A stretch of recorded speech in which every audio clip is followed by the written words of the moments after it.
There's a village along the river called Edo, a place where the water flows deep and wide, its current strong, but always steady.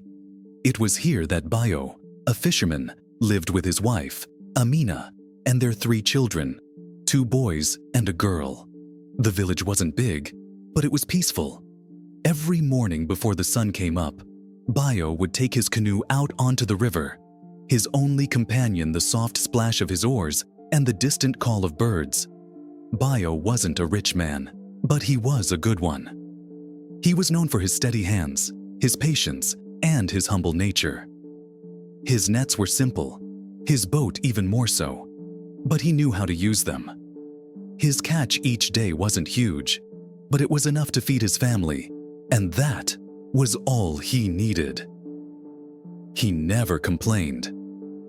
One morning, much like the others, Bayo went out early to fish.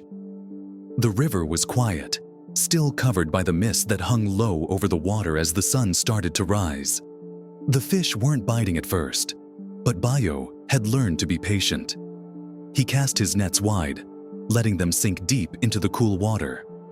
After some time, he felt a pull.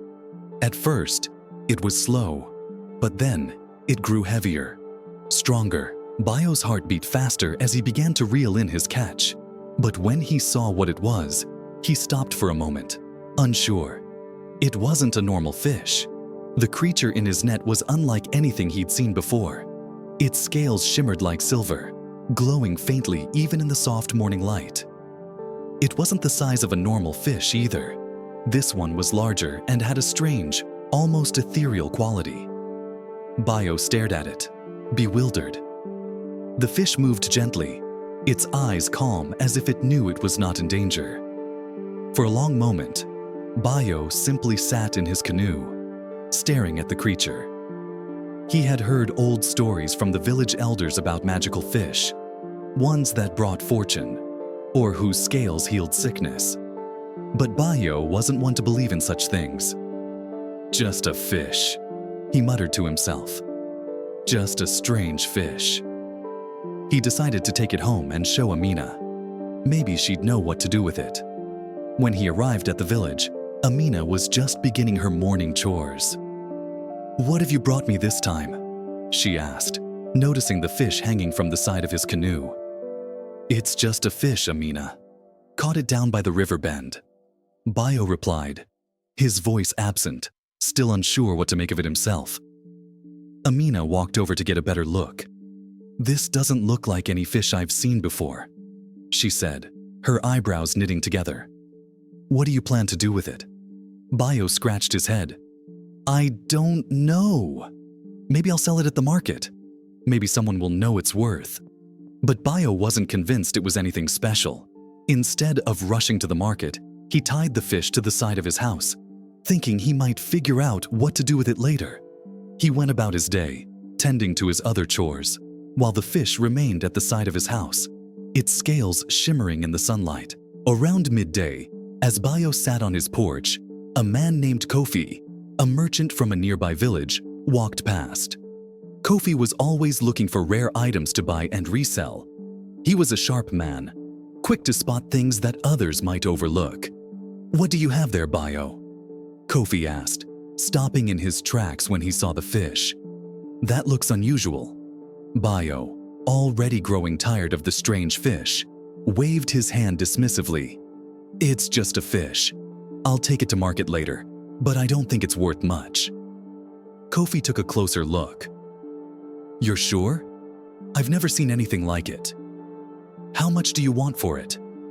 Bayo thought for a moment. "I don't know. Maybe 5 shillings? Kofi shook his head. 5 shillings? I'll give you 2, and that's all.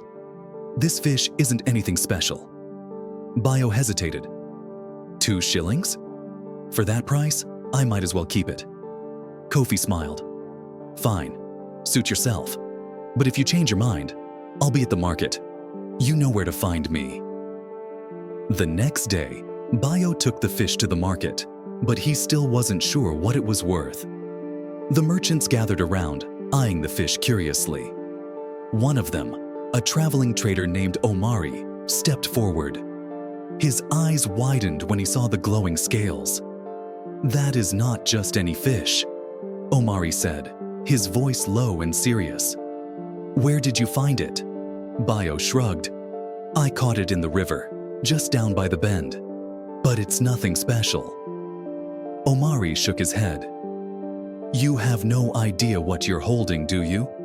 That is a sacred fish, one that has been spoken of in old legends. You could sell it for far more than you realize. People from the farthest parts of the land would pay a fortune for something like that." The words hit Bayo like a slap.